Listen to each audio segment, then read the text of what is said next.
This is Good News at Noon with Mr. Dick Baumbach. And how are you, Mr. Baumbach? I am doing great, and I've got some, you know what I've got for you. Good news. That's correct. Let's start right off. Last week you told us, it gave us a little teaser about something that happened with two girls out in Oregon. And to bring our listeners up to date, what you said was two Oregon girls lift a 3,000-pound tractor off of their dad. Yep, this happened in Lebanon, Oregon, and this man was pinned underneath his tractor. The two daughters, 14-year-old and 16-year-old, lifted the machine up, and they basically saved his life. Wow. Last night on I think it was 60 minutes, last week on 60 Minutes. It wasn't last night, it was last week. And they talked about this RV that caught on fire on the highway. And this guy they call the RV doctor, who just happens to be in the area, comes by and he sees these people in the back of the window, in the back of the RV. It was the mom and the daughter. The father had gotten out, or the husband had gotten out, and he was running around trying to put out the fire, and the whole thing is like engulfed. Wow. And the RV guy, the RV doctor, stops in the middle of the road. He jumps out, runs towards this fire, and gets these two people out. It's not lifting 3,000 pounds, but boy, I'll tell you, I wouldn't want to be by a fire like that. No, well, see, but again, that's people helping people. Now, in this case, the ladies' names, by the way, so that we'll always know them, are Haley and Hannah Smith, and their dad's name, by the way, was Jeff. Now, what happened? Does it say what happened, how he got pinned under the tractor?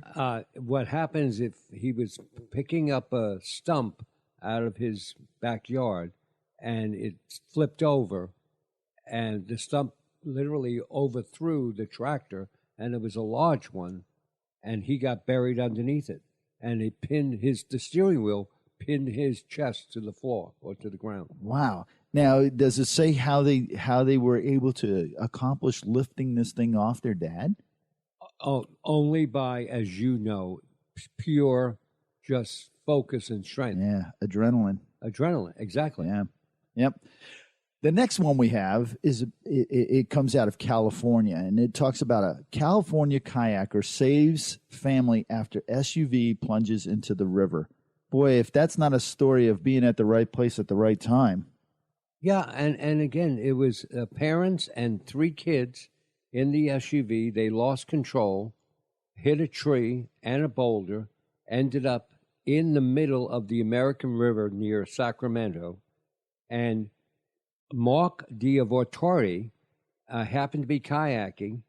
He went over, he gets every one of them out, and everybody says, "Mark, how could you do this?" And he said, "Oh, just at the right place, the right time." Yeah, it sure was. So, I mean, did these people know how to swim? Were they hurt? Well, the three kids did not. They were so young, they didn't know how to unbuckle their seatbelts.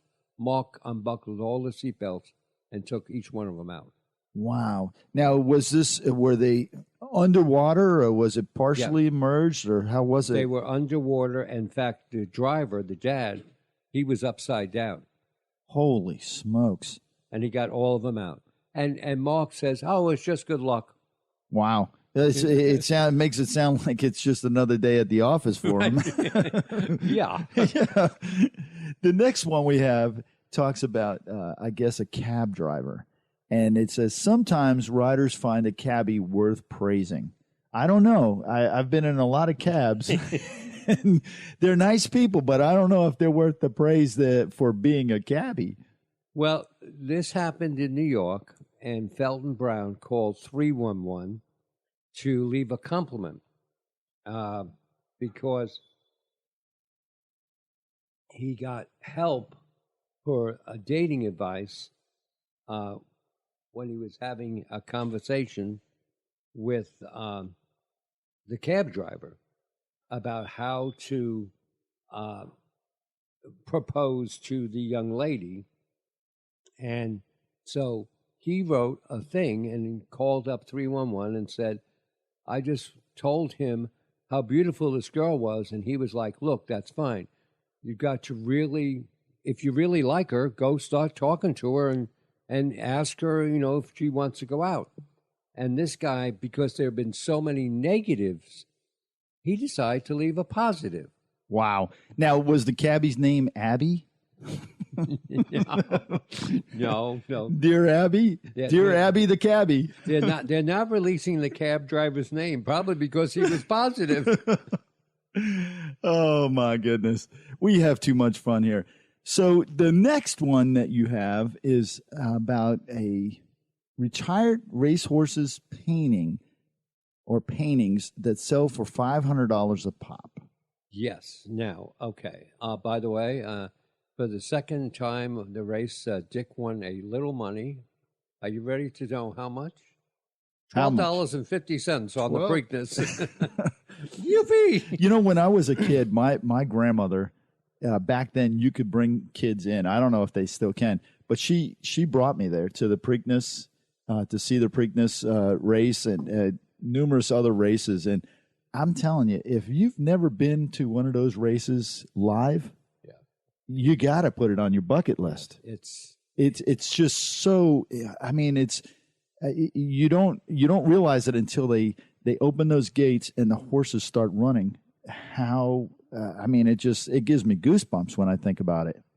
Well, I was never a jockey, by the way. So what happened with this racehorse? The racehorse is Metro Meteor. It decided to go paint. The horse paints. Oh, man. When I read this, it sounded like, the paintings were being made of the retired horse. So the horse is doing the paintings. Right. The horse is doing the paintings. And so far has sold a lot of the paintings. And his owner is Ron. His artist that helps him is Ron Kajowski and his wife Wendy, and they pick out the paints for him and the colors, and then he sits around and with his head bobbing up and down makes the paintings. Now, are they horse whisperers? They sell for $20 up to $500, but some of them have bought $20,000 in 1 month. $20,000. Now, do the owners do anything with this money? Does it go to charity, or is it paying for the retirement home? Half it goes to pay his medical bills, and the other half goes for a racehorse adoption program. Wow. Now, how could they have found out that this horse paints? I no idea. The horse isn't Mr. Ed, was it? No. The horse. Apparently, what happened is the horse was standing in his area and saw somebody painting, and hit his head and started painting. Wow, that's just an amazing story. And all of today's stories were amazing. And it's all about the good news, Mr. Baumbach. It's all about the good news. We try. And that has been Good News at Noon with Mr. Baumbach.